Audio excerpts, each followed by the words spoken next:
In the parking lot of Washington's corner store in Austin, a homeless veteran was about to make a choice that would change everything. What started as another morning of rationing his last meal took a shocking turn when he came face to face with a hungry 7-year-old girl. Joel West wasn't your typical convenience store regular. For 8 months, he had spent his life sleeping in his Honda Civic, known for his quiet dignity despite devastating circumstances. When he encountered Milan, asking for food, he had no idea he was walking into destiny. Joel's decision to share his last sandwich would lead to an unexpected partnership with Elon Musk and transform thousands of veterans' lives nationwide. Before we jump back in, tell us where you're tuning in from and if this story touches you. Make sure you're subscribed, because tomorrow I've saved something extra special for you. The Honda Civic's passenger seat had become Joel West's dresser, its worn fabric holding the careful arrangement of his remaining possessions. 3 changes of clothes, rolled military tight, a shaving kit that had seen better days, a water bottle, filled from the convenience store's bathroom sink the night before. Everything had its place, a system born from necessity and maintained through discipline that 23 years of military service had burned into his bones. Joel's morning routine began at 0630 hours, same as always. Check the mirrors, no police cars, no security guards making rounds. Inventory supplies, assess the day's objectives, survive until nightfall. The ritual kept the chaos at bay, kept the memories from bleeding through. His hands moved with practiced efficiency, folding a gray t-shirt that had seen too many washes. The fabric was soft now, threadbare in places but clean. He'd learned that cleanliness was currency on the streets, the difference between invisible and suspicious, between a bad day and a worse one. The Austin morning heat was already building, turning the car's interior into a slow oven. Joel cracked the windows, listening to the city wake up around him. Traffic building on East Cesar Chavez. The distant hum of construction. Normal sounds of normal people living normal lives. A flash of memory threatened to surface, the weight of a medical bag in his hands. The urgent voice of dispatch crackling through radio static. The familiar adrenaline surge of racing towards someone else's emergency. Joel pushed it down. Those days were over. Had been over for 8 months now, ever since the panic attack that left him hyperventilating in the back of an ambulance, while his partner drove a heart attack victim to the hospital. "Breathe, West," he muttered to himself, using the same tone he'd once used on panicked patients. Tactical breathing. 4 counts in, hold for 4, 4 counts out. The technique worked mostly. Enough to get him through the morning inventory. Without his hands shaking. Water, half a bottle remaining. Food, 1 peanut butter sandwich wrapped in plastic. The sandwich represented his entire caloric intake for the day, carefully rationed from the supplies he'd managed to gather yesterday. Joel had learned that hunger was just another enemy to outmaneuver. You acknowledged it, respected its power, but didn't let it control your decisions. Still, his stomach cramped as he looked at the sandwich, his body's betrayal against his disciplined mind. The convenience store parking lot was already busy with the morning rush. Workers grabbing coffee and breakfast tacos, their lives moving forward while his remained suspended in this automotive purgatory. Joel watched them through his rearview mirror, noting their patterns. The businessman who always bought an energy drink and a newspaper. The construction worker who grabbed coffee, black and a kolache. The young mother who counted change carefully before buying milk. He'd been trained to observe, to catalog details that might matter later. Old habits from a life that felt increasingly distant. Movement caught his attention. A small figure by the store's entrance, partially hidden behind a newspaper stand. A child, maybe 7 years old, with dark hair falling across her face. She wore a purple t-shirt that hung loose on her small frame and jeans with grass stains on the knees. Joel's trained eye cataloged the signs automatically. The way she held herself, the careful way she watched passing adults, the subtle but unmistakable markers of a kid who'd learned to be invisible. Joel knew that particular brand of invisibility. He'd perfected it himself over the past 8 months. The girl Milan, he heard someone call her, waited until the store seemed quieter, then approached the entrance with the measured caution of someone much older. Through the store's windows, Joel watched her move through the aisles, her small hands trailing along packages she couldn't afford. She emerged empty-handed, her shoulders set in a way that spoke of disappointment held carefully in check. Joel recognized the expression from his own reflection. The careful mask that said everything was fine when nothing was fine at all. Milan sat down on the curb near his car, close enough that he could see the hollow look in her eyes. She pulled out a small notebook and a pencil stub, lost in whatever world she was creating on the page. Drawing, maybe. Escaping into something better than the reality around her. Joel's chest tightened with recognition. This child was hungry, really hungry. Not the casual, I-could-eat hunger of someone whose next meal was guaranteed, but the deep, gnawing emptiness that came from genuine want. His hand moved to the sandwich without conscious thought. His one meal for the day, his careful rationing system, his survival. But as he watched Milan draw in her notebook, her small stomach audibly rumbling in the morning quiet, Joel felt something shift inside him. Something that had nothing to do with tactical thinking or survival protocols and everything to do with the fundamental truth of who he'd always been, even before the army, even before the panic attacks, even before everything fell apart. Some choices weren't really choices at all. Joel stepped out of his car, his movements deliberate and calm, despite the hammering of his heart. Milan looked up as his shadow fell across her notebook, her eyes wide but not afraid. Kids had always trusted him somehow, even when he couldn't trust himself. "Morning," Joel said, his voice rusty from disuse. "That's some serious artwork you've got there." Milan looked down at her drawing, a house with a garden, flowers in careful rows, a dog sleeping in the yard. A picture of somewhere safe and permanent and home. "It's just pretend," she said softly. "The best kind usually is." Joel held out the sandwich, wrapped in its careful plastic. "You hungry?" Milan's eyes fixed on the offering, and Joel saw the war between need and pride play out across her young features. Pride was already losing. "My mama says not to take food from strangers," she said, but her voice lacked conviction. "Smart mama, but sometimes." Joel knelt down to her level, his knees protesting against the concrete. "Sometimes when someone's really hungry and someone else has something to share, that's just people taking care of people. Nothing strange about that." Milan's hand reached out slowly, carefully, as if the sandwich might disappear if she moved too fast.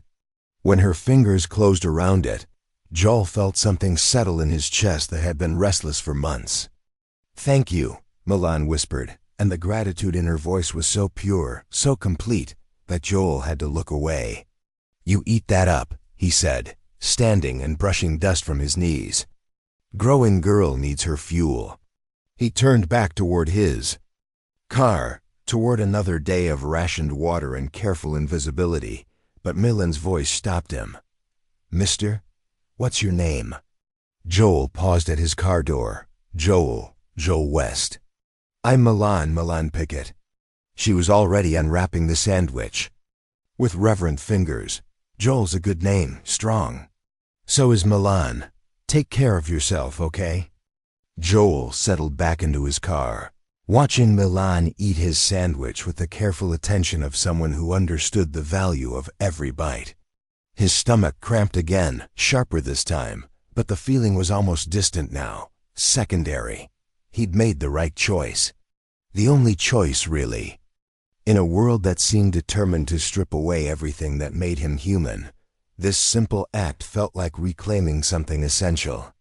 Joel didn't notice the security camera mounted above the store's entrance, its lens capturing the entire exchange.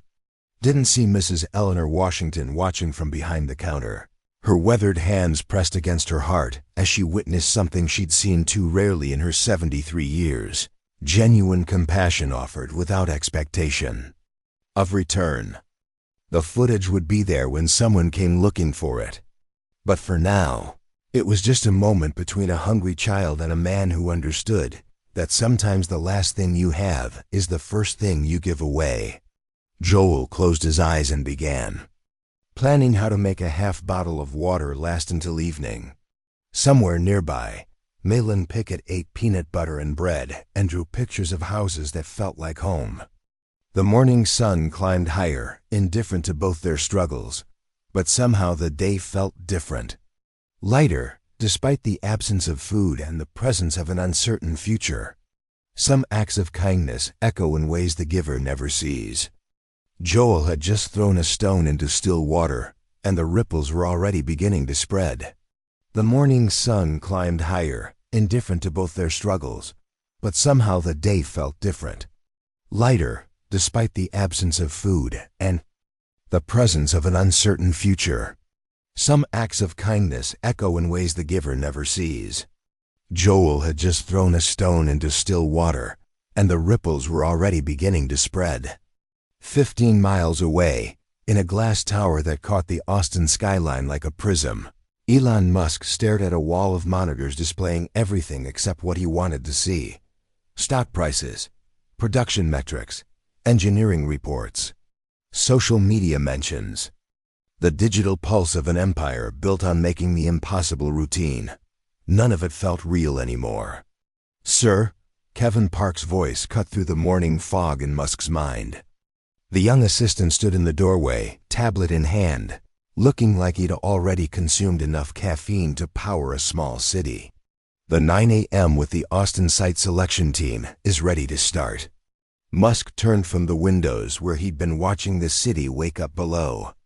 Somewhere down there, people were living actual lives, struggling with real problems, making choices that mattered in ways that quarterly reports never could.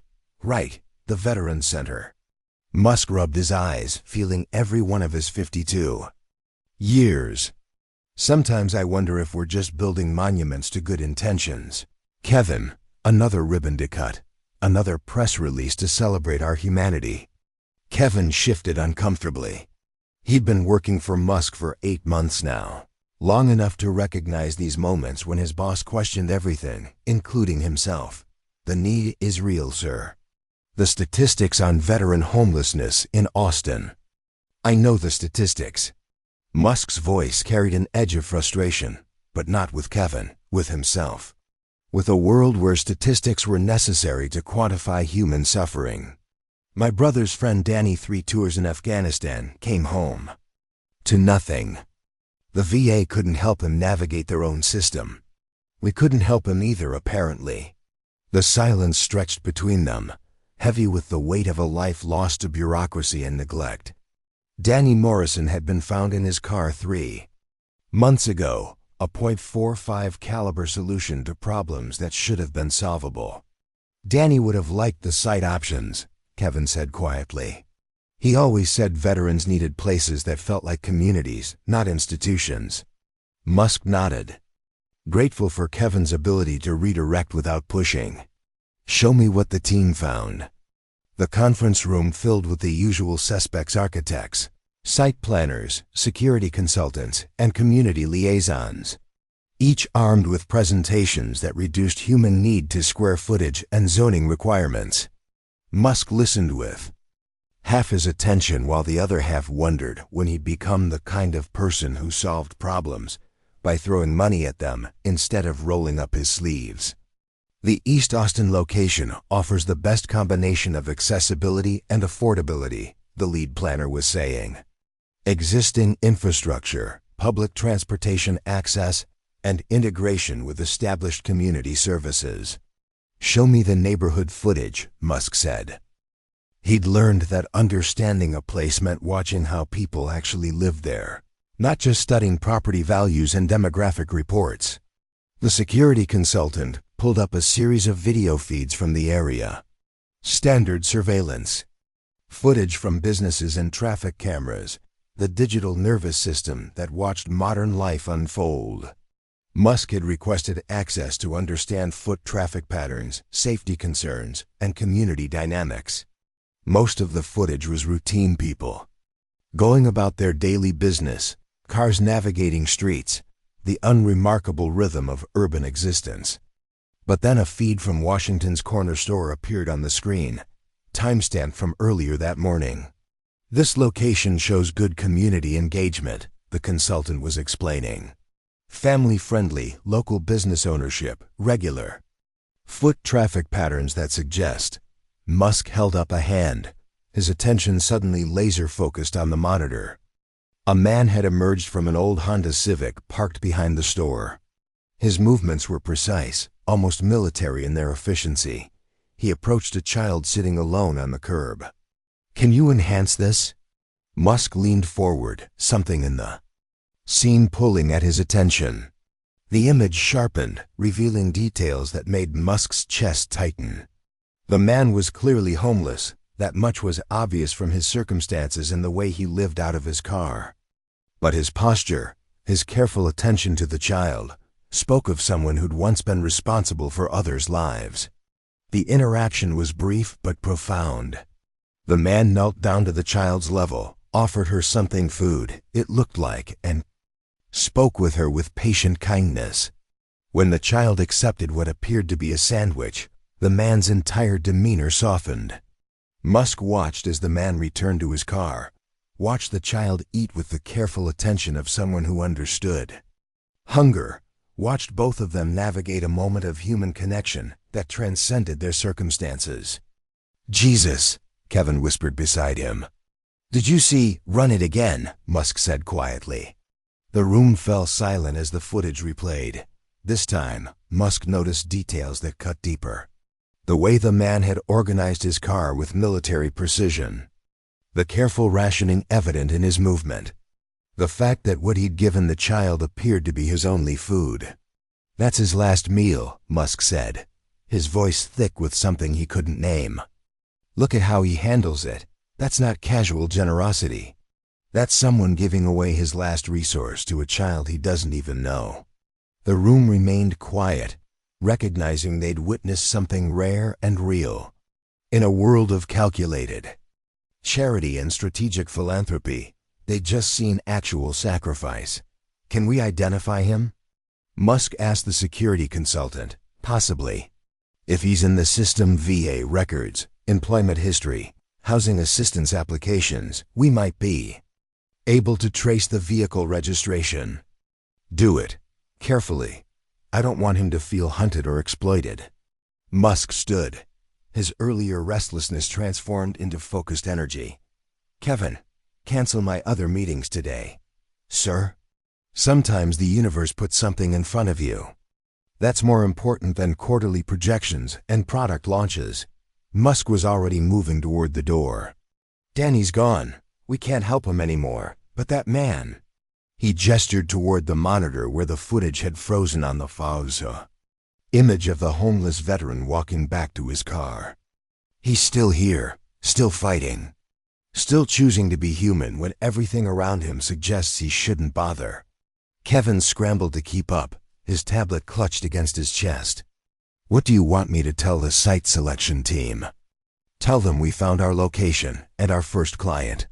Musk paused at the elevator, his reflection caught in the polished steel doors. For the first time in months, the man looking back at him seemed to have a purpose beyond profit margins and stock valuations. "Sir, with respect, we don't know anything about this person. His background, his situation, whether he'd even want help." "No," Musk agreed. "We don't know anything. That's why we're going to find out, properly, respectfully." The elevator doors opened, revealing another reflection of a man who'd been given unexpected clarity. "Kevin, sometimes you don't choose your moments of meaning. They choose you." As the elevator descended toward the parking garage, Musk felt something shift inside him that had been dormant too long. Purpose, real purpose, grounded in actual human need rather than technological abstraction. Somewhere across the city, Joel West was rationing his water and trying to ignore his empty stomach. He had no way of knowing that his simple act of kindness had just changed the trajectory of his life, or that a man with the resources to alter reality was already working to find him. The ripples were spreading faster now, carrying consequences. Neither man could yet imagine. The ripples were spreading faster now, carrying consequences neither man could yet imagine. Joel woke to the sound of knuckles rapping against his car window, a polite but persistent knock that cut through the morning haze of half-sleep. His body responded before his mind caught up, muscle memory from 3 tours in Iraq bringing him instantly alert. In the space between dreaming and waking, his hand moved toward where his sidearm would have been, finding only empty air and the reality of his current circumstances. Through the fogged glass, 2 figures stood beside his Honda Civic. The morning sun created silhouettes, but something about their posture suggested they weren't police or security guards. Wrong stance, wrong energy. The taller figure wore jeans and a black t-shirt, his hands visible and non-threatening. The younger man beside him clutched what looked like a tablet, his nervous energy palpable even through the car window. Joel's training kicked in automatically. Assess the threat. Plan. Escape routes. Prepare for contact. But as his vision cleared, recognition hit him like a physical blow. The man standing beside his car was Elon Musk. Joel blinked hard, certain his caffeine-deprived brain was playing tricks on him. But when he opened his eyes, the tech billionaire was still there, looking awkward and somehow smaller than his public image suggested. His companion, young, well-dressed, carrying expensive tech, had to be some kind of assistant. "This is impossible," Joel muttered, running a hand through his hair. "This is absolutely impossible." Musk raised his hand in a tentative wave, his expression caught somewhere between determination and uncertainty. When Joel didn't immediately respond, the billionaire took a small step closer to the car. "Mr. West?" Musk's voice was muffled through the glass, but unmistakable. "I'm sorry to disturb you. Could we talk for a moment?" Joel's mind raced through possibilities. Elaborate prank. Social media stunt. Some kind of scam he hadn't encountered before. None of it made sense. Men like Elon Musk didn't seek out homeless veterans in convenience store parking lots unless cameras were rolling or something was deeply wrong. "This isn't real," Joel said to himself, but his hand moved to the door handle anyway. Years of military training had taught him that impossible situations still required action. He stepped out of the car slowly, his body language deliberately, non-threatening despite every instinct screaming at him to be suspicious. The morning air hit his face, confirming that yes, this was actually happening. "Mr. Musk." Joel's voice carried the flat professionalism he'd learned dealing with officers and officials, respectful but guarded. "I have to say, this isn't how I expected my Tuesday to start." Musk's mouth quirked into something that might have been a smile. "I imagine not. I'm sorry for the intrusion. This is Kevin Park, my assistant." He gestured to the young man, who offered a nervous wave. "We were hoping we could speak with you privately." "About what?"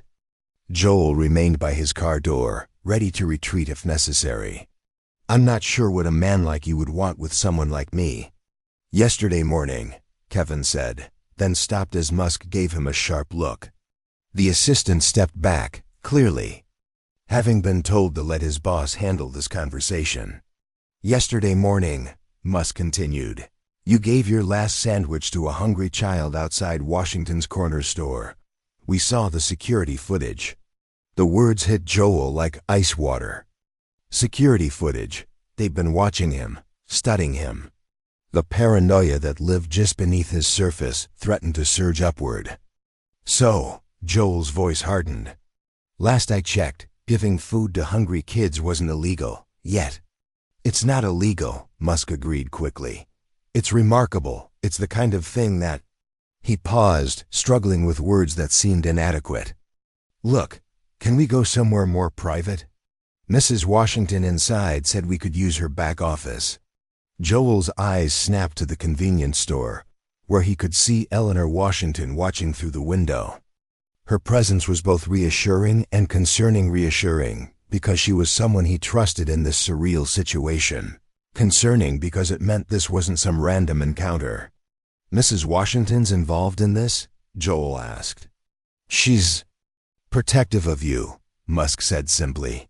When Kevin explained why we were looking for you, she insisted on being present for any conversation. Said she wasn't about to let some rich boy exploit a good man's circumstances. Despite everything, Joel felt his mouth twitch toward a smile. That sounded exactly like Eleanor Washington.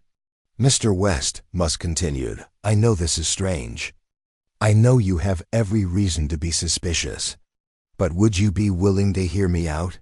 5 minutes. If you don't like what I have to say, Kevin and I will leave and never bother you again. Joel studied the man in front of him. Musk's body language spoke of genuine nervousness, not the calculated performance of someone running a scam. His assistant looked like he'd rather be anywhere else in the world. And Mrs. Washington was watching from the store like a protective hawk. 5 minutes, Joel said finally. But we do this inside, where Mrs. Washington can hear every word. Relief flickered across Musk's features. Of course. The walk to the store felt surreal, like something from a fever dream. Joel caught his reflection in the store's glass door, rumpled clothing, stubbled face. The general appearance of a man living rough walking beside one of the most recognizable faces in the world. The contrast would have been comedic if it weren't so bizarre. Mrs. Washington held the door open, her dark eyes taking in the entire group with the assessment of someone who'd seen every variety of human nature. Joel, honey, she said, her voice carrying decades of maternal authority. These men came asking about you specifically, sighed they wanted to help. She fixed Musk with a stare that could have melted steel. I told them helping is what you do, not what you say you do. Yes, ma'am, Musk replied, and Joel caught something genuine in his deference to the older woman. You're absolutely right. Mrs. Washington led them to a small office behind the counter, barely large enough for 4 chairs arranged around. A desk covered with invoices and community flyers. The space smelled of coffee and cleaning supplies, familiar and grounding. Now, Mrs. Washington said, settling into her chair with the authority of someone in her own domain. Suppose you tell Joel why the richest man in Austin is interested in his business. Musk leaned forward, his hands clasped loosely in his lap. Because yesterday, I watched security footage of a man giving away his last meal to a hungry child. Not because cameras were watching. Not because anyone would know. Just because it was the right thing to do. Lot of good people in the world, Joel said carefully. Most of them don't get personal visits from billionaires. Most of them aren't veterans living in their cars because the system failed them. Musk replied quietly. Most of them haven't sacrificed everything in service to their country, only to be abandoned when they needed help most. Joel felt his jaw tighten. You don't know anything about my situation. You're right, I don't. Musk's admission surprised him. That's why I'm here. To learn, to understand. And if you'll let me, to help. Help how? Joel's voice carried decades of disappointment with official promises. You going to solve veteran homelessness with an app? Build me a tiny house and call it innovation? Mrs. Washington chuckled despite the tension. Boy's got your number, Mr. Musk. He should. Be suspicious, Musk agreed. I've earned that reputation. But this isn't about technology or publicity. This is about... He paused, searching for words. A friend of my brother's killed himself 3 months ago. Afghanistan veteran. Danny Morrison. The system failed him completely, and I failed. Him too. The name hung in the air like smoke. Joel had known too many Dannys, had almost become one himself on more than one dark night. So you want to help me to feel better about not helping him? Joel asked. "No," Musk said quietly. "I want to help you because yesterday you proved that kindness still exists in a world that seems determined to stamp it out. And maybe, if I do this right, the next Danny won't have to die alone in his car." The office fell silent except for the hum of the refrigerated cases in the store beyond. Joel studied Musk's face, looking for the calculation or performance he expected to find. Instead, he saw something that looked like genuine pain. "5 minutes is up," Joel said finally. Musk nodded, starting to rise from his chair. "But," Joel continued, "I didn't say I was done listening." Mrs. Washington smiled, and even Kevin Park seemed to relax slightly. Musk settled back into his chair, hope and uncertainty warring in his expression. "Tell me about Danny," Joel said. "And then, tell me what you think you can actually do for people like him, like me." Outside, the morning traffic was building toward the lunch rush, the city moving forward with its usual indifference to the extraordinary conversation happening in a convenience store office. But inside that small room, 3 very different lives were about to intersect in ways none of them could yet imagine. The ripples were becoming waves. The ripples were becoming waves. Danny was 34, Musk began, his voice carrying the weight of someone who'd rehearsed these words in private. "Moments. Staff Sergeant Daniel Morrison. 3 deployments, 2 Purple Hearts, more courage than any one person should need in a lifetime." He paused, staring at his hands. He came home to a system that treated him like a case number instead of a human being. Joel recognized the tone, the careful way civilians talked about military service when they were trying to be respectful, but couldn't quite bridge the gap of understanding. Still, something in Musk's delivery suggested genuine grief, rather than performative sympathy. "VA gave him the runaround for 18 months, Musk continued. PTSD treatment, waitlisted indefinitely. Disability claim lost in bureaucratic limbo. He couldn't hold down work because of panic attacks, couldn't get treatment for panic attacks because of VA backlogs. Perfect catch-22. Sounds familiar," Joel said quietly. Mrs. Washington reached over and squeezed his shoulder, a gesture of understanding that said more than words could. "My brother tried to help. We all did, in our well-meaning, completely useless way. Offered him money, which he refused. Offered him a job he couldn't perform consistently. Offered everything except what he actually needed." Musk's voice grew bitter, which was a system that worked. Support that understood. People who got it. Kevin Park shifted uncomfortably in his chair, clearly familiar with this story, but still affected by it. Joel noted the assistant's reaction genuine. Emotion, not the calculated sympathy of someone playing a role. 3 months ago, they found Danny in his truck outside a V office in San Antonio, Musk finished. He'd been waiting for an appointment that got canceled. Again. Left a note saying he was tired of fighting, a war he'd already won overseas. The silence that followed felt heavy with recognition. Joel had known that exhaustion, that bone-deep weariness that came from fighting battles on multiple fronts with no clear victory conditions. "I'm sorry about your friend," Joel said, and meant it. "But grief doesn't qualify you to fix a broken system. Neither does money, necessarily." "You're right," Musk agreed, surprising Joel with his directness. "That's why I'm here talking to you instead of announcing another grand initiative at a press conference." Mrs. Washington leaned back in her chair, studying both men with the practiced eye of someone who'd mediated countless neighborhood disputes. "Joel," she said slowly, "you know I don't usually stick my nose in other folks' business. But this man spent 2 hours yesterday asking questions about you not.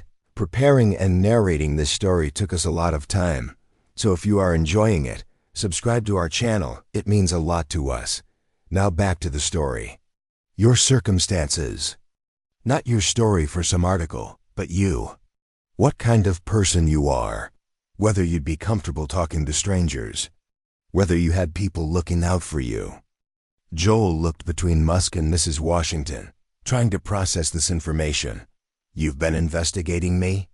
"We've been trying to understand your situation responsibly," Kevin Park spoke up, then immediately looked like he regretted opening his mouth when both older men turned toward him. "Kevin's right," Musk said. "I didn't want to show up here with assumptions or good intentions that might make your life harder. Mrs. Washington told us about some of your challenges with the VA system." Joel felt his jaw tighten. "She had no right." "I had every right," Mrs. Washington interrupted firmly. "Joel, honey, you've been coming to my store for 8 months. You think I don't see how you jump when police cars go by? Think I don't notice you haven't had a real meal in weeks? Think I don't know you've been trying to get mental health services since October?" "That's my business," Joel said, but his voice lacked conviction. "It was your business when it was just you suffering in silence," Mrs. Washington replied. "But when someone shows up offering genuine help, and believe me, I can tell the difference after 73 years on this earth, then it becomes community business." The office door chimed as a customer entered the store, and Mrs. Washington rose to help them. "You three keep talking," she said. "I'll be right back." "And Joel, listen, with the same heart that gave away your last sandwich yesterday." Alone with Musk and Kevin, Joel felt the weight of scrutiny from two men whose lives existed in completely different universes than his own. The silence stretched until Musk broke it. "She's protective of you," he observed. "Mrs. Washington looks out for everyone in this neighborhood," Joel replied. "It's what she does, including calling the police for wellness checks when she's worried about you." Musk asked gently. Joel's head snapped up. "How do you, Detective Rosa Martinez?" Kevin said quietly. "She spoke very highly of you. Said you were one of the good ones who just got dealt a bad hand." The mention of Detective Martinez sent Joel's mind racing. Rosa had been nothing but professional and kind during their interactions, but the idea that she'd been discussing his situation with strangers felt like a violation of trust. "We're not investigating you for any bad reason," Musk said quickly, reading Joel's expression. "If I'm going to help and do it right, I need to understand what actually works, not just what makes people feel good about helping," Musk said. Joel raised an eyebrow. "And what makes you think I want your help?" Musk didn't flinch. "Honestly, nothing. You might not. You might tell me to walk away with my money, guilt, and good intentions, and that's fair. But," Joel prompted, sensing more, "but yesterday, you reminded me of something I was starting to lose faith in, that people still choose to be kind, even when it costs them everything." Musk leaned forward. "Danny didn't make it. The system crushed him, bureaucracy, apathy. It drained him until he forgot why he was fighting." Joel felt a pang of recognition. He knew that feeling. Some days, living in his car felt like being buried alive, with each day just a copy of the last. "You think handing out a sandwich makes me a hero?" Joel asked. "No," Musk said, "but it makes you human in a way that matters.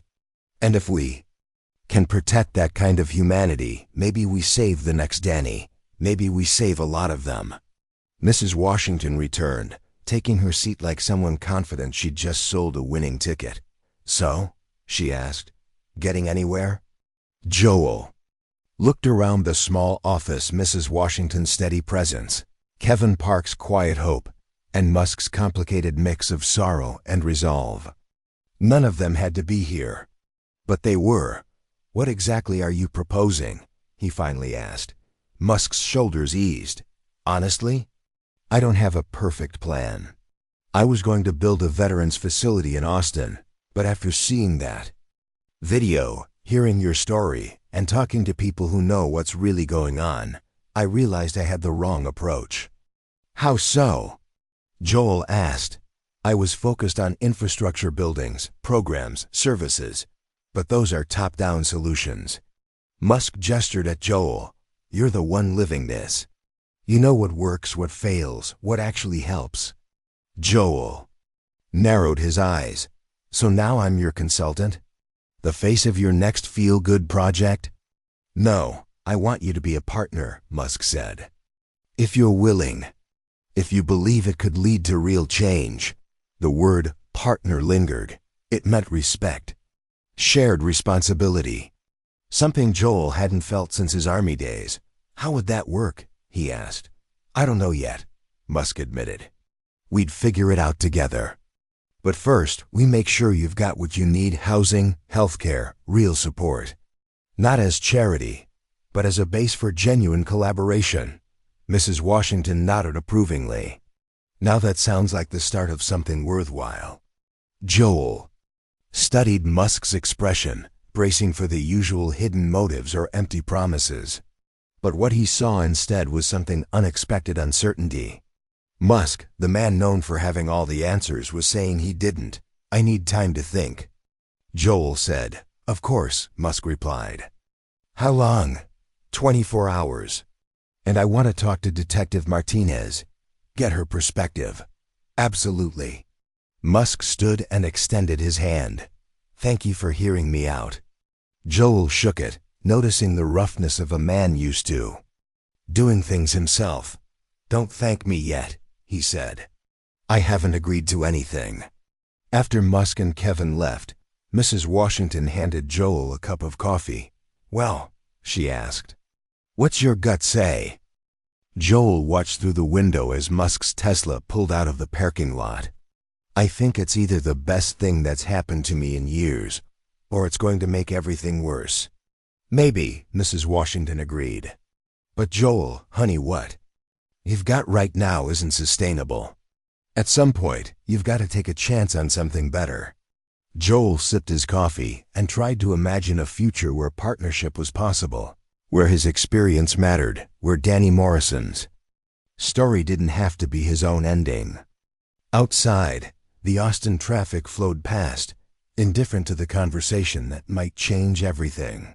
But inside Washington's corner store, the possibility of transformation had taken root. The waves were building momentum. The waves were building momentum. 24 hours later, Joel sat in Detective Rosa Martinez's patrol car outside the VA clinic on East Cesar Chavez, watching her review the business card Musk had left behind. The morning sun streamed through the windshield, warming the cramped space that had become an unlikely confessional. Elon Musk, Rosa said, turning the card over in her hands. Not a sentence I expected to hear when I became a cop. She looked at Joel with the assessing gaze he'd come to trust over their months of acquaintance. What's your gut telling you? That it's too good to be true, Joel replied honestly. Rich guy swoops in to save the homeless veteran? Sounds like something out of a movie. But, Rosa prompted, hearing the hesitation in his voice. But he knew about Danny Morrison, had details that weren't in any news reports. And he didn't try to sell me on anything, just listened. Rosa nodded slowly. She'd run a background check on Morrison after Joel's request, found the suicide report, the Army service record, the connection to Musk's family. Everything checked out. Mrs. Washington vouches for him, Rosa said. That carries weight in this neighborhood. Eleanor doesn't suffer fools, and she's seen every kind of con artist and do-gooder Austin has to offer. Their conversation was interrupted by Joel's phone buzzing, a number he didn't recognize. He'd been getting strange calls since yesterday, which made him increasingly paranoid about how word of Musk's visit was spreading. Joel West, he answered cautiously. Mr. West? This is Janet Morrison from KVUE News. I was hoping I could ask you a few questions about your interaction with Elon Musk yesterday. Joel's blood ran cold. How did you get this number? I understand you two met at Washington's corner store. Our sources indicate. Joel ended the call, his hands shaking slightly. Rosa noticed immediately. Media? She asked. How the hell? Do they already know? Joel's voice carried the edge of panic he'd been fighting since waking up. I haven't told anyone except you and Miguel. Rosa's expression darkened. Social media, probably. Someone saw Musk's car, took pictures, started speculating. That's how these things spread now faster than wildfires. As if summoned by their conversation, Joel's phone buzzed again. This time it was Miguel Santos. "Joel, man, you need to get down here." Miguel's voice was tight with concern. "Some reporter lady is asking questions about you at the camp. Word is spreading that you struck it rich with some tech billionaire." "Shit." Joel rubbed his face, feeling the walls closing in. "I'm on my way." Rosa started the patrol car. Without being asked, "Where's the camp?" "Under the I-35 overpass near the creek." Joel watched familiar landmarks blur past as Rosa navigated through traffic. Miguel's good people. Afghanistan veteran, lost his leg to an IED. He's been looking out for me since I ended up on the streets. They found Miguel exactly where Joel expected, sitting in his wheelchair beside a small encampment of tents and tarps, facing off with a woman in a business suit who held a microphone like a weapon. Several other homeless individuals had gathered around, their body language protective but wary. "There he is," Miguel called out as Joel approached. "Joel, this lady's been asking about your business relationship with Elon Musk." Janet Morrison turned toward Joel, her expression shifting to predatory interest. "Mr. West, Janet Morrison. View News. Can you confirm that you've been selected for some kind of special assistance program by Elon Musk?" "I can confirm that you're trespassing," Rosa said, stepping out of her patrol car with the automatic authority of someone in uniform. "These folks have a right to privacy even here." Janet's demeanor shifted slightly, recognizing the complications of police involvement. "We're on public property, detective. And this is a story of public interest corporate philanthropy. Veteran homelessness, the intersection of wealth and social responsibility. It's a story about real people," Joel said quietly, "not talking points for your evening broadcast." "Mr. West, surely you understand the public's right to know about how prominent figures like Elon Musk are addressing social issues in our community?" Miguel wheeled closer, his mechanical prosthetic leg catching the light. "Lady, you want to know about addressing social issues? How about you report on why the VA took 14 months to approve my disability claim? How about why there's a 6-month wait for mental health services? How about why good people like Joel are sleeping in cars while empty buildings sit locked?" Up downtown, a small crowd was gathering, other residents of the camp, curious passers-by, people who recognized the television news van. Joel felt his chest tightening, the familiar squeeze of panic that came when too many eyes were watching, too many voices were talking. "Miguel," he said quietly, "I need to get out of here." But Janet Morrison had caught the exchange. "Mr. West, are you saying that Elon Musk's interest is unwelcome? That you prefer your current circumstances?" The question hit Joel like a slap. "I'm saying this isn't a story, it's my life. And I didn't ask to be anyone's symbol or case study or feel-good moment. But surely you agree that highlighting successful private sector initiatives—" "There's no initiative," Joel snapped, his patience finally breaking. "There's no program. There's just a conversation that might lead somewhere or might not, and you vultures are going to pick it apart before it has a chance to mean anything." Rosa stepped forward, her hand resting casually on her radio. "Ma'am, I think it's time for you to move along. You're causing a disturbance." Janet Morrison looked like she wanted to argue, but the presence of uniformed authority and an increasingly hostile crowd convinced her to retreat.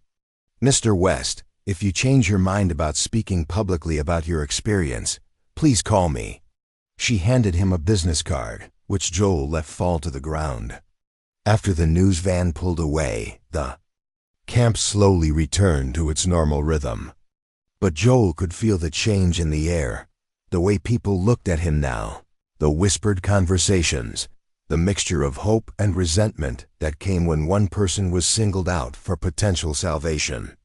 "This is fucked," Miguel said bluntly. "You know what happens now, right? Every homeless vet in Austin is going to be looking at you sideways, wondering why you got picked and they didn't. Some will hate you for it. Others will follow you around hoping some of that good fortune rubs off. Joel sat down heavily on a concrete barrier, the weight of unwanted attention settling on his shoulders like a pack full of rocks. I never asked for this. Course you didn't, Miguel agreed. But here it is anyway. Question is, what are you going to do about it? Rosa remained by her patrol car, giving the two veterans space while staying close enough to intervene if needed. She'd seen this before, how quickly hope could turn toxic when it was distributed unequally, how community solidarity could fracture when outsiders started picking winners and losers. Miguel, what would you do? Joel asked. If it were you. Musk had approached. Miguel was quiet for a long moment, staring at the traffic flowing overhead on I-35. Honestly, I'd probably take whatever help he offered. Because being proud doesn't keep you warm at night, and principles don't cure PTSD. He looked at Joel directly. But I'd also know that taking that help means you become something different. You stop being just another invisible veteran and become a story. A symbol. A case study in someone else's theory about how the world should work. And if the story doesn't have a happy ending, then you become a cautionary tale instead of an inspiration. Miguel's voice carried the weight of too much experience with disappointment. But Joel, man, staying where you are isn't sustainable either. You're barely hanging on as it is. Joel's phone buzzed again. This time it was a text from an unknown number. Saw the news van. Are you okay? I'm even in the middle of chaos. Musk was checking in. That had to count for something. Rosa. Joel called out. Can you give me a ride somewhere? Where to? Joel looked at the business card Musk had given him, then at Miguel, then at the cap where people were still watching him with expressions he couldn't quite read. I need to have another conversation, he said, before this gets any more out of control. As Rosa's patrol car pulled away from the camp, Joel caught sight of Miguel in the side mirror, surrounded by others asking questions about Musk, about opportunities, about whether this meant anything for the rest of them. The ripples had become waves, and now the waves were threatening to become a tsunami. Joel had to decide whether he was going to ride it out or let it crash over him. Either way, there was no going back to the quiet invisibility he'd known just 48 hours ago. Either way, there was no going back to the quiet invisibility he'd known just 48 hours ago. By Thursday morning, Joel's carefully constructed world of anonymity had completely collapsed. He woke in his Honda Civic to find a news van parked across the street from Washington's corner store, its satellite dish extended like an accusatory finger pointing at his makeshift home. Through his rearview mirror, he could see a reporter checking her makeup while a cameraman adjusted his equipment. Joel's phone had been buzzing since 5 a.m. with calls from numbers he didn't recognize. Voice messages from reporters, producers, and what sounded like documentary filmmakers. Text messages from strangers who'd somehow gotten his number, offering everything from prayers to job opportunities to marriage proposals. Local homeless veteran catches eye of tech billionaire had been the headline on KVUE's website. By morning, the story had been picked up by CNN, Fox News, and half a dozen social media influencers who'd turned his life into content for their platforms. Joel killed the engine and sat in the growing heat, watching the circus that his existence had become. Mrs. Washington appeared in her doorway, shaking her head at the media presence with the disapproval of someone whose neighborhood had been invaded by strangers. His phone rang. This time it was Kevin Park. Mr. West, I'm really sorry about this. Kevin's voice carried genuine distress. Mr. Musk is furious about the media leak. We're trying to figure out how this happened. Does it matter how? Joel asked, watching another news van pull into the parking lot. It's done. Mr. Musk wants to meet with you today. Somewhere private, away from all this. Joel almost laughed. Kevin, look around. There's no way from all this anymore. I'm trapped in my car by reporters, and they're treating my life like it's entertainment." Through his windshield, Joel could see the first reporter approaching his car. Janet Morrison from KVU, the same woman who'd ambushed him at the camp yesterday. She moved with the confident stride of someone who'd found her story and wasn't letting go. "Mr. West?" Kevin's voice seemed distant. "Are you there?" "I have to go," Joel said, ending the call as Janet Morrison tapped on his window. "Mr. West." "Good morning." Her voice was artificially bright, amplified for the camera that was now pointed at his car. "I was hoping we could follow up on yesterday's conversation about your developing relationship with Elon Musk." Joel remained in his car, recognizing that any response would become footage, any reaction would become part of the narrative she was building around his life. But his silence only seemed to encourage her. "Our viewers are fascinated by your story," Janet continued, speaking loudly enough that her words would be picked up by the camera's microphone. "A homeless veteran whose simple act of kindness catches the attention of one of the world's most influential entrepreneurs. It's exactly the kind of inspiration people need to hear." The word inspiration made Joel's stomach turn. He'd become a symbol, a feel-good story to be consumed and discarded by people who would never have to sleep in their cars or ration food or navigate the bureaucratic maze of veteran services. Mrs. Washington emerged from her store with a spray bottle and began aggressively cleaning her windows, positioning herself between Joel's car and the camera crew. Her message was clear. These people weren't welcome on her property. Joel's phone buzzed with a text from Miguel. "Saw you on TV. Camp's crawling with reporters, now asking about veteran homelessness crisis. Everyone's pissed. Call me." Another text from Dr. James Thompson at the VA. "Joel saw the news coverage. This might actually help us push through some of your pending paperwork. Can we talk?" And another from Detective Martinez. "Media circus is getting out of hand. Let me know if you need help." Joel scrolled through dozens of similar messages, some supportive, others opportunistic, all treating his private struggle as public property. He found one that made him pause, from a number he didn't recognize. "Mr. West, my name is Lily. Cinder, my daughter Milan was the little girl you helped on Tuesday. I've been trying to find you to say thank you. The reporters won't tell me how to reach you. Milan asks about the nice man every day. She wants to give you a picture she drew." The message hit Joel harder than all the media attention combined.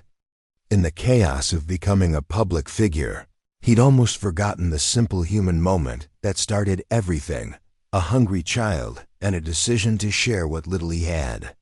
His car door suddenly opened, and Mrs. Washington slid into the passenger seat with the authority of someone who wouldn't be denied.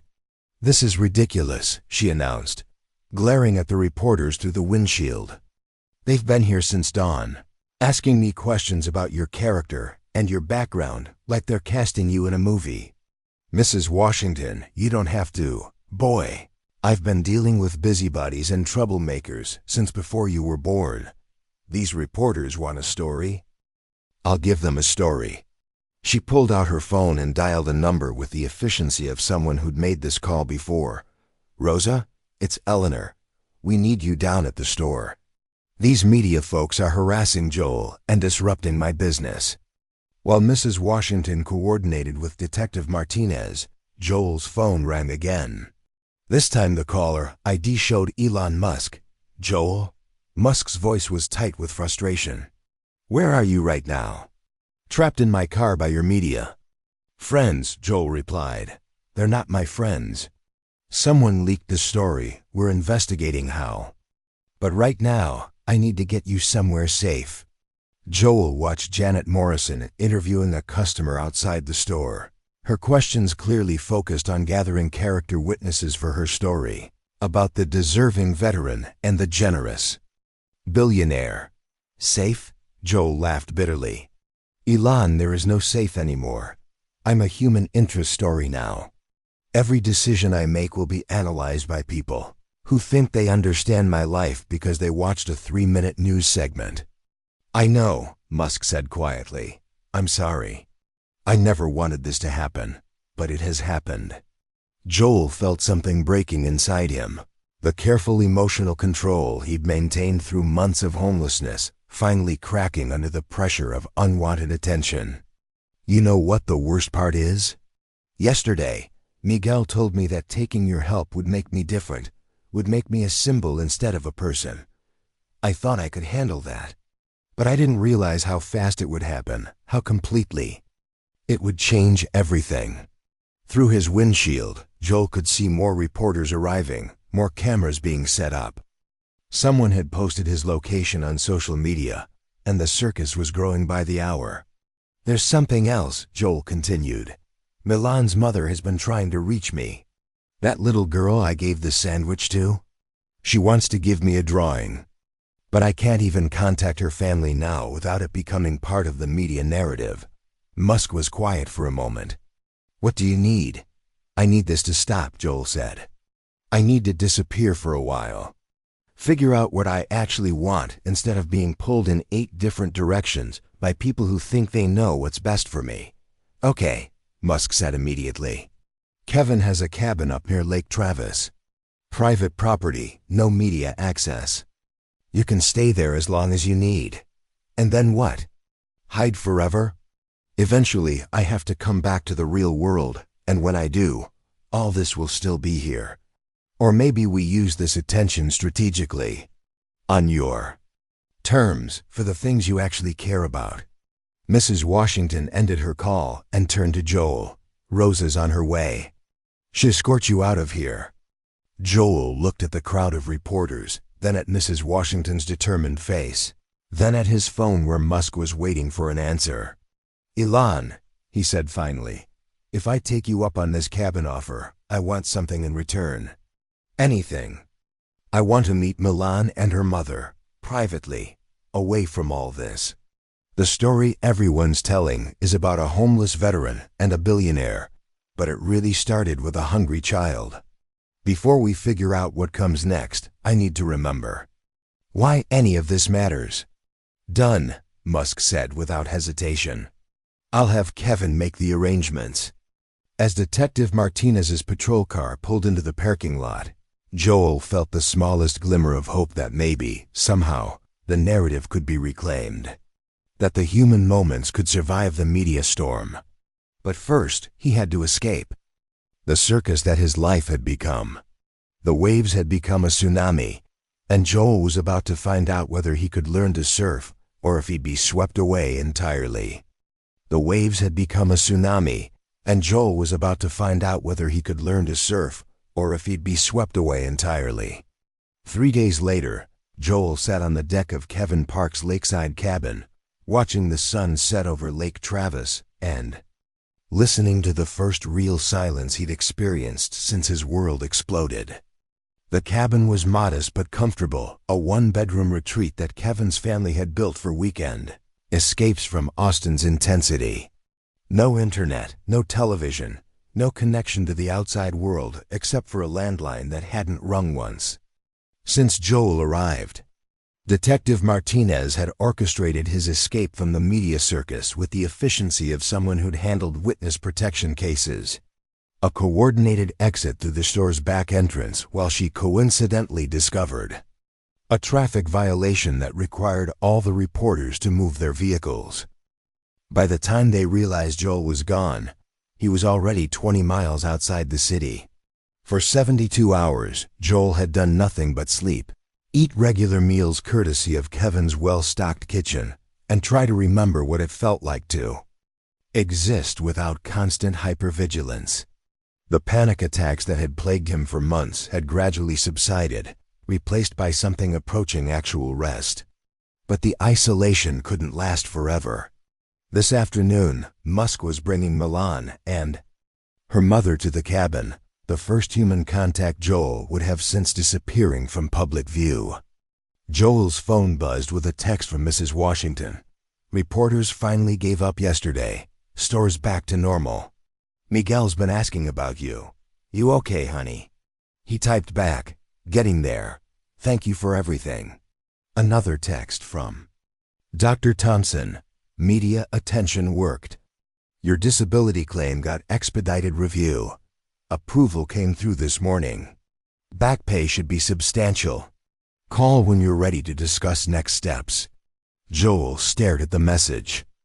After 18 months of bureaucratic runaround, 3 days of media coverage had accomplished what years of proper channels couldn't. The irony was bitter. His privacy had been the price of progress. The sound of tires on gravel interrupted his thoughts. Through the trees, Joel could see a dark SUV approaching the cabin. Musk had kept his word about privacy. The vehicle's windows were tinted, and Joel recognized Kevin Park's careful driving style. Joel walked to the cabin's front door, his stomach tight with nerves he hadn't expected. The last time he'd seen Milan, she'd been a hungry child accepting his last sandwich. Now she was part of a story that had taken on a life of its own. The SUV stopped, and Musk emerged first, followed by Kevin, then a woman Joel didn't recognize, medium height, brown hair pulled back in a practical ponytail, wearing scrubs that suggested she'd come directly from work. This had to be Lily. Cinder, Milan's mother. Milan bounded out of the vehicle last, a small whirlwind of energy carrying what appeared to be a rolled-up piece of paper. When she saw Joel, her face lit up with recognition. "It's the sandwich man," she announced, running toward him with the fearless enthusiasm of a 7-year-old. Joel knelt down as she approached, struck by how normal this felt compared to the surreal media tension of the past week. "Hi, Milan," he said softly. "I hear you've been looking for me." "I made you a picture," she said, thrusting the rolled paper toward him. "Mama said we might not find you again, but Mr. Musk said he knew where you were." Joel carefully unrolled the drawing, a crayon masterpiece showing 2 stick figures outside what was clearly Washington's corner store. One figure was small with long hair, the other larger with what appeared to be a military haircut. Between them was a detailed sandwich, complete with peanut butter spreading from the edges. "That's you," Milan pointed to the larger figure. "And that's me, and that's the best sandwich in the whole world." "It really was," Joel agreed, his throat unexpectedly tight. "Thank you for drawing this for me. It's perfect." Lily Cinder approached more cautiously, her expression a mixture of gratitude and wariness that Joel recognized from his own interactions with well-meaning strangers.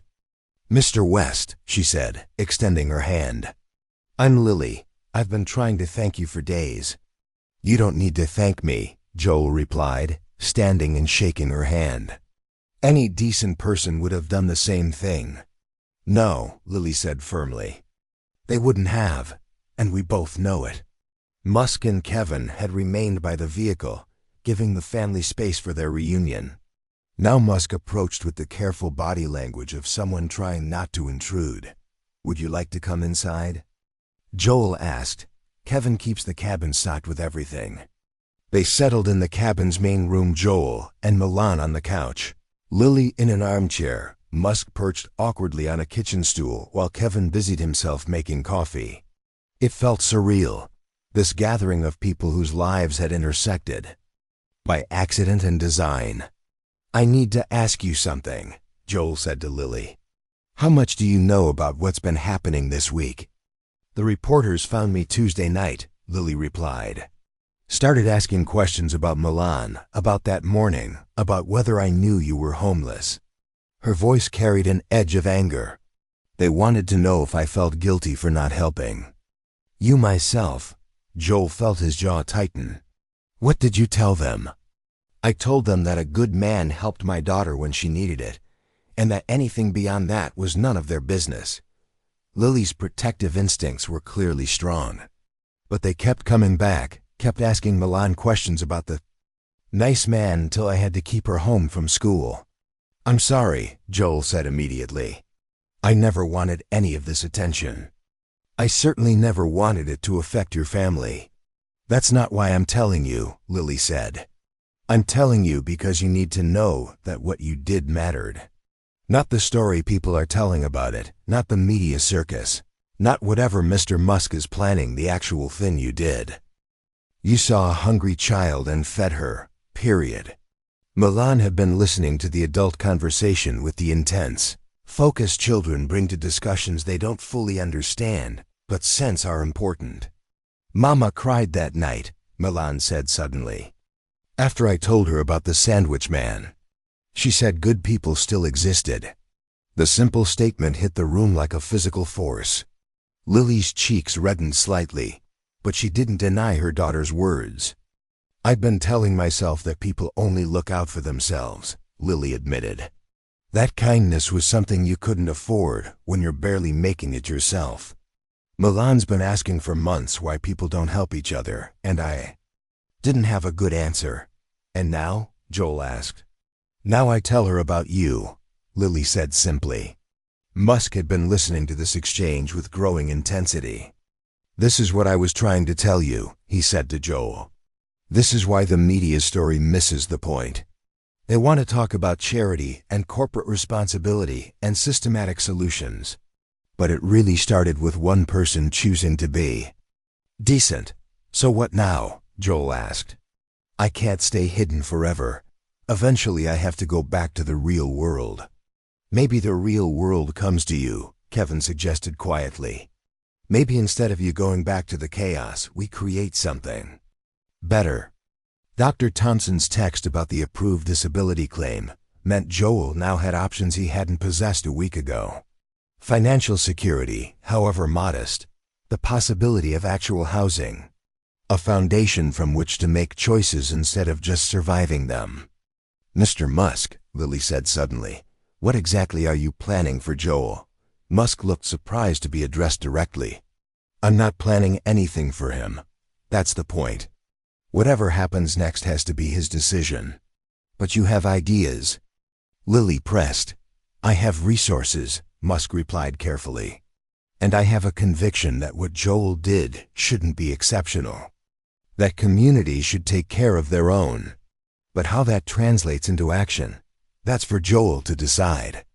Joel looked around the room at Milan coloring in a notebook, at Lily's fierce protectiveness, at Musk's awkward sincerity, at Kevin's hopeful idealism. A week ago, he'd been invisible, forgotten, barely surviving. Now he was surrounded by people who seemed to believe he mattered. I want to go back, Joel said finally, not to the media circus, but to the work. To helping other veterans navigate the system. To making sure the next person doesn't have to wait 18 months for disability approval or sleep in their car because no one knows how to help them. With the Veterans Center? Musk asked. With a real Veterans Center, Joel corrected. Not a building with your name on it, but a place that actually works. Run by people who understand what it's like to come home broken and have to figure out how to put yourself back together. Lily smiled. Now that sounds like something worth all this trouble. As the evening settled over Lake Travis, Joel felt something he hadn't experienced in months. A sense of direction. Not rescue, not salvation, but purpose. The media storm had been a price paid for visibility, and now it was time to use that visibility for something meaningful. The tsunami had passed, leaving behind changed landscape and new possibilities. Joel was ready to start building. The tsunami had passed, leaving behind changed landscape and new possibilities. Joel was ready to start building. 2 weeks later, Joel stood in the parking lot of a nondescript strip mall on South Lamar, keys to a small office space heavy in his hand. The disability back pay had been substantial enough to cover first and last month's rent on both the office and a modest one-bedroom apartment nearby. For the first time in 8 months, he had an address that wasn't his Honda Civic. The office was nothing special, 1,200 square feet of beige carpet and fluorescent lighting sandwiched between a nail salon and a tax preparation service. But it was his, and more importantly, it was becoming something Miguel had dubbed the real deal. You sure about this location? Miguel asked, wheeling his chair through the empty space while making notes on a tablet. "Not exactly prime real estate." "That's the point," Joel replied, unlocking the windows to let in fresh air. "Veterans in crisis aren't going to some gleaming facility downtown. They need somewhere that feels accessible, somewhere that doesn't. Remind them of all the official buildings where they've been failed before." Dr. James Thompson from the VA emerged from what would become a private consultation room, carrying a measuring tape and wearing the satisfied expression of someone who'd found exactly what he'd been looking for. "This'll work perfectly," Thompson announced. "Close enough to the VA for coordination, far enough away that people don't feel like they're trapped in the bureaucracy. And the lease terms allow for expansion if this pilot program proves successful." The past 2 weeks had been a blur of planning meetings, paperwork, and careful negotiation between Joel's vision and the realities of funding and regulations. Musk had insisted on staying in the background. His financial contribution was channeled through a foundation that specialized in veteran services, and his only official role was as an anonymous donor. "The key," Joel had explained during their strategy sessions, "is that this can't feel like charity. It has to feel like community, like veterans helping veterans."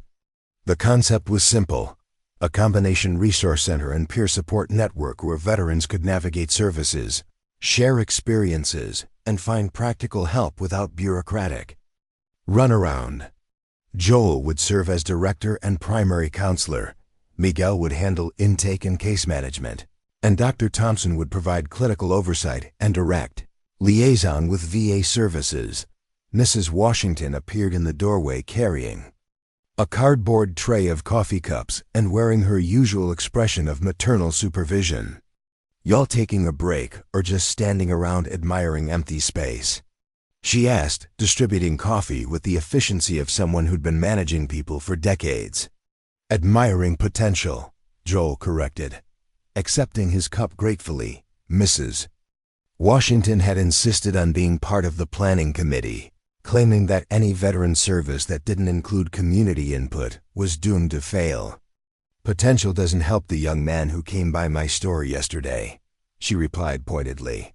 "Fresh out of the army, sleeping in his truck, too proud to ask for help, but desperate enough to spend his last $5 on energy drinks instead of food." "Did you tell him about this place?" Miguel asked. "Told him to come back next week when you're open for business," Mrs. Washington said. "But that boy's not going to last a week without intervention." Joel felt the familiar weight of urgency that had driven every decision since leaving the lake house. For every veteran they might eventually help, there were dozens more like Danny Morrison sliding toward desperation while systems failed them. "We could do soft opening," Dr. Thompson suggested. "Basic services, emergency intervention, even if we're not fully operational. With what staff?" Miguel pointed out. "Joel's one person, and I'm still learning the systems." "With volunteers," said a voice from the doorway. Everyone turned to see Detective Rosa Martinez entering the office, followed by Kevin Park and, unexpectedly, Lily Cinder. "Community volunteers," Rosa continued. "People who want to help but don't know how. Mrs. Washington's been recruiting." "Recruiting for what?" Joel asked. "Basic support services," Lily explained, setting down a folder thick with papers. "I'm a registered nurse. I can handle basic health assessments, medication management, crisis intervention. Rosa knows every social service in the city and has connections with housing assistance programs." Kevin stepped forward with his own folder. "And I've been researching successful veteran support models from around the country. There are best practices we can implement immediately." Joel looked around the office, seeing it suddenly filled with possibility. Not just his vision, but a collaborative effort by people who'd chosen to be involved. "This is getting bigger than I planned," he said. "Good things usually do," Mrs. Washington replied with satisfaction. Over the next 2 hours, they outlined an operational plan that was ambitious but achievable. The center would open in phases, Emergency services first, then peer counseling, then expanded programming as resources allowed. Everyone would volunteer. Their time initially, with plans to formalize positions as funding stabilized. What about publicity? Kevin asked. Media outreach to let veterans know this resource exists. Joel and Miguel exchanged glances. The media attention that had started everything was a double-edged sword necessary for visibility, dangerous for the privacy of vulnerable people seeking help. Carefully, Joel said finally, word of mouth first. Let the community tell us whether this works before we start making announcements. As the planning session wound down, Joel found himself standing alone in what would become his office, watching the Austin traffic flow past on South Lamar. 3 weeks ago, he'd been invisible, sleeping in his car and rationing sandwiches. Now he was about to open a veteran resource center funded by a tech billionaire and staffed by volunteers who'd emerged from his extended community. His phone buzzed with a text from an unknown number. Mr. West, this is Sergeant First Class. Maria Santos, Miguel's cousin. Heard about what you're doing. I work with veteran transition programs at Fort Hood. Would like to discuss partnership opportunities. Can you call? Another text arrived immediately after. Joel, it's Lily. Milan wants to know if she can draw a picture for your office walls. Something about making the sad soldiers happy. Joel smiled, typing back to Lily. Tell Milan we'd be honored to display her artwork. Then he called Maria Santos. Sergeant Santos? This is Joel West, I understand. You're interested in partnering with our center. Mr. West, I've been following your story. What you're building, it's exactly what we need. Soldiers transitioning out of service need bridge support, something between military structure and civilian chaos. Would you be open to discussing formal partnerships? Absolutely, Joel replied, making notes. But I need you to understand something. This isn't about publicity or feel-good stories. This is about real people getting real help. Roger that, Maria said with the crisp efficiency of someone who understood the difference between appearance and substance. That's exactly why I want to be involved. As Joel ended the call, Miguel appeared in the doorway. So, Miguel said, you ready for this? Really ready? Because once we open those doors, there's no going back. Every veteran who walks through here becomes our responsibility. Joel looked around the empty office space, imagining it filled with people seeking help, finding community, rebuilding their lives after service. It was overwhelming and terrifying and absolutely necessary. Miguel, he said, 3 weeks ago I was sleeping in my car, convinced I was invisible. Now I'm about to open a veteran resource center with backing from Elon Musk and support from people I barely knew existed. If I can handle that kind of life change, I think I can handle the responsibility of helping other people navigate theirs. Miguel grinned. Fair point. When do we start? Joel looked at his watch. How about Monday morning? Monday it is. As they locked up the office and headed to their respective homes, actual homes with addresses and mailboxes and keys, Joel felt the profound satisfaction of work that mattered. The media storm had passed, the initial chaos had settled, and now came the real work of building something that could outlast the attention span of news cycles. The ripples had become waves, the waves had become a tsunami, and now the tsunami was becoming a foundation. Joel was ready to build something real. 3 months later, Joel stood in the expanded South Lamar Veterans Resource Center, watching Milan carefully hang her latest drawing on the wall, a colorful masterpiece showing dozens of stick figures holding hands around a building labeled "The Place Where Soldiers Get Happy Again." Is this good? Milan asked, adjusting the drawing's position with the serious concentration of a 7-year-old curator.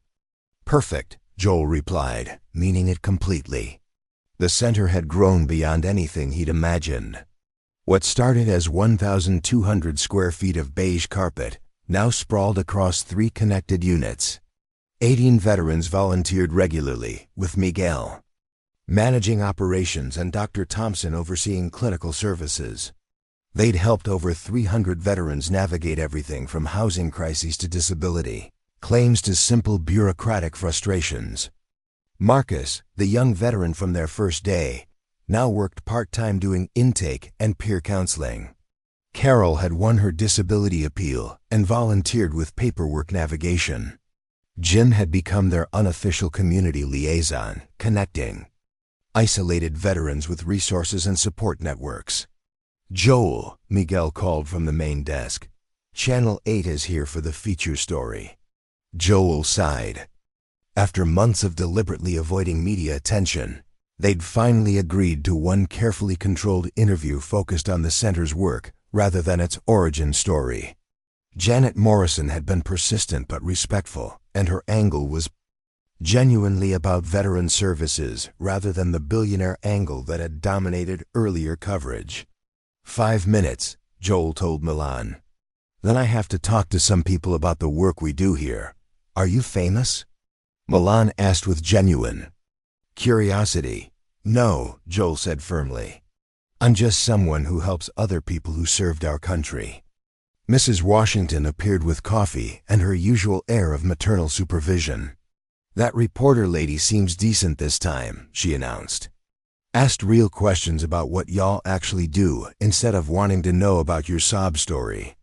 Through the window, Joel could see Detective Martinez dropping off a veteran who'd been sleeping in his car, the kind of referral that had become routine as word spread through Austin's service community. You ready for this? Miguel asked, gesturing toward the camera crew setting up in the main room. Joel looked around the center at Milan's artwork on the walls, at volunteers helping veterans navigate paperwork at the coffee station Mrs. Washington had insisted on installing, at the quiet conversations happening in every corner between people who understood each other's struggles. Yeah, he said. I'm ready.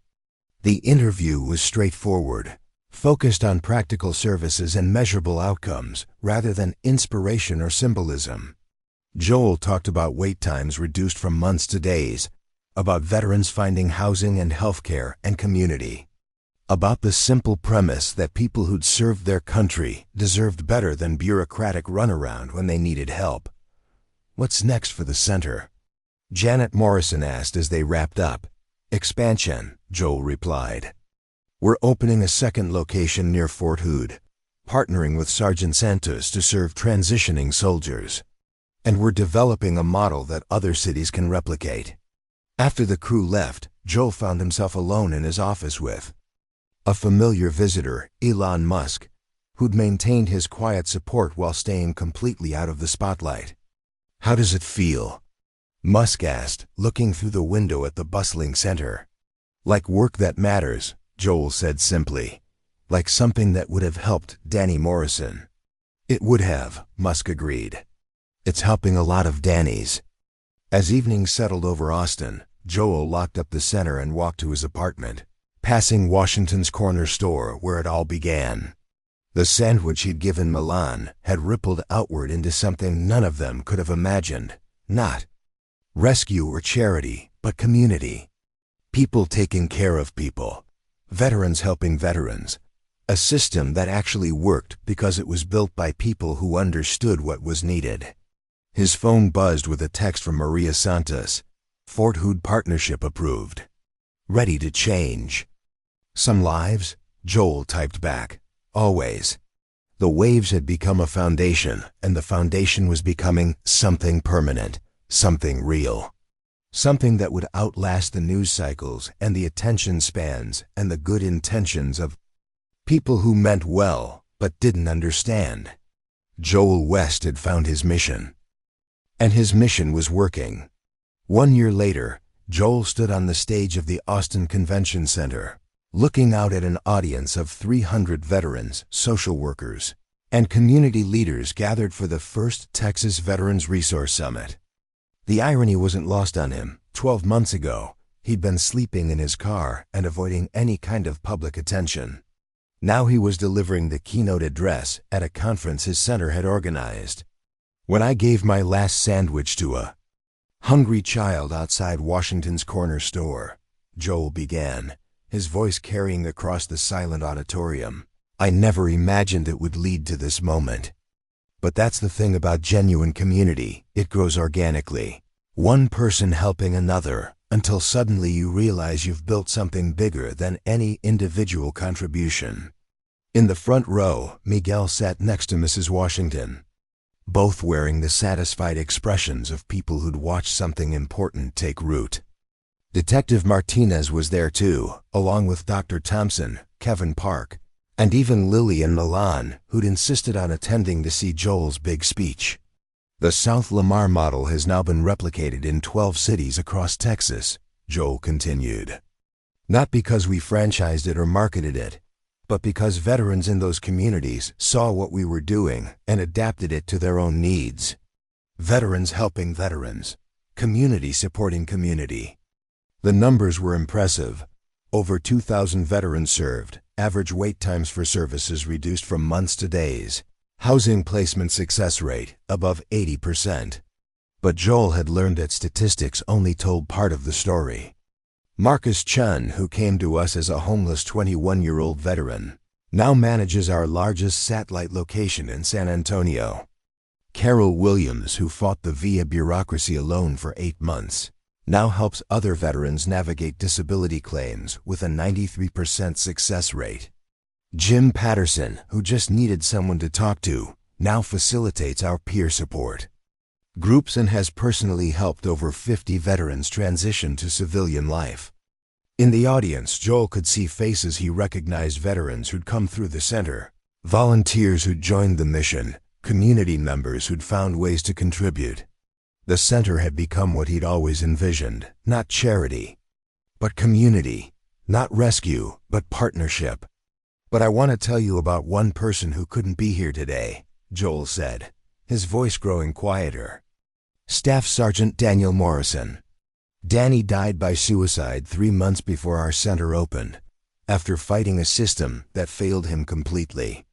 Danny never got to see what we've built, but he's the reason we built it. The auditorium was completely silent now, hundreds of people understanding that this wasn't inspiration, but dedication. Every veteran we help is Danny Morrison getting a second chance. Every life we save is Danny's life meaning something. Every system we fix is making sure no one else has to die alone in their car outside a VA office. After the speech, as Joel mingled with attendees, he was approached by a young woman in Army dress blues. Mr. West? Captain Jennifer Torres, Fort Hood Transition Assistance. I wanted to thank you. Your partnership with Sergeant Santos probably saved my soldier's life. Last month, what's their situation? Joel asked. PTSD, family crisis, housing instability, the usual storm that hits all at once. But instead of falling through the cracks, they had somewhere to go, someone who understood. That made all the difference. As the conference wound down, Joel found himself in a quiet corner with Musk, who'd attended anonymously and stayed in the background throughout. How does it feel? Musk asked. Seeing this thing you created spreading across the state. Like Danny Morrison finally got justice, Joel replied. Like that sandwich I gave Milan actually fed hundreds of people. What's next? Joel smiled, looking around the convention center where veterans were networking, sharing resources, and building the kind of community that had once seemed impossible. Next week, we start planning the national conference, Joel said. 50 states, 50 variations on the same basic principle. Veterans taking care of veterans. And after that? After that, we keep building until no veteran has to navigate the system alone. Until community is the default, not the exception. Until helping each other is so normal that it stops being newsworthy. As they walked toward the exit, Joel's phone buzzed with a text from Milan, now 8 years old and still his most dedicated artist. Did you tell them about the sandwich? Did you remember to mention me? Joel typed back, I remembered. The whole story started with you. Outside the convention center, Austin's evening traffic flowed past, the same indifferent city where Joel had once slept in his car, invisible and forgotten. But now he was part of something larger, something that would outlast his own involvement, something that had transformed from personal crisis into lasting change. The ripples had become waves, the waves had become a tsunami, and the tsunami had become a movement. Joel West had learned to surf after all. Up next, you've got 2 more standout stories right on your screen. If this one hit the mark, you won't want to pass these up. Just click and check them out. And don't forget to subscribe and turn on the notification bell so you don't miss any upload from us.